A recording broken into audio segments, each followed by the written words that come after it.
Hello. Today we're here with Jordan, who is a Marvel expert. He'll tell us a bit about the lore behind the Marvel movies.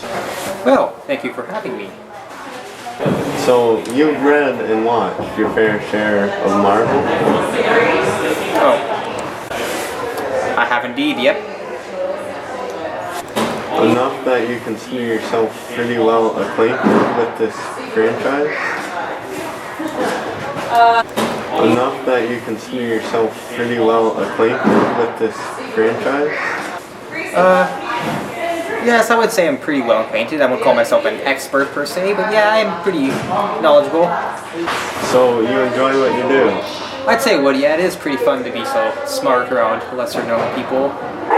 By knowing the lore, do you find the movie or comic to be more enjoyable? I'd say yeah, they would, because if you know what's happening, what everything means, then it gets more enjoyable because you know that feeling. Yes, I know what's going to happen next, and it kind of makes the experience more enjoyable for everyone. Why are you interested in Marvel lore? Well, you see, I've always been interested in stuff like learning about lore because by learning the hidden truth behind like why people are what they are and stuff, it helps you gets you better knowledge of things, and sometimes they have hidden lessons that you can teach your children. True story.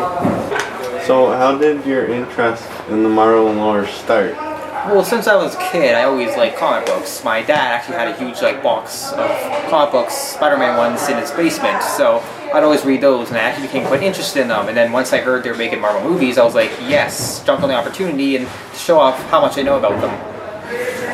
What's your favorite Marvel character? That's a tough question. I kind of like them all. They all have their own hidden abilities and backstories, but if I had to pick one, I'd say maybe Doctor Strange. I always did like magic, and a wizard who basically has all the magical power in the world and fights magical beings stronger than him. I always like the idea of that. Thanks for taking the time to be on the show. We appreciate your opinion. Well, thank you for having me. It was actually quite a nice experience to share my experience with this long lost art of knowledge.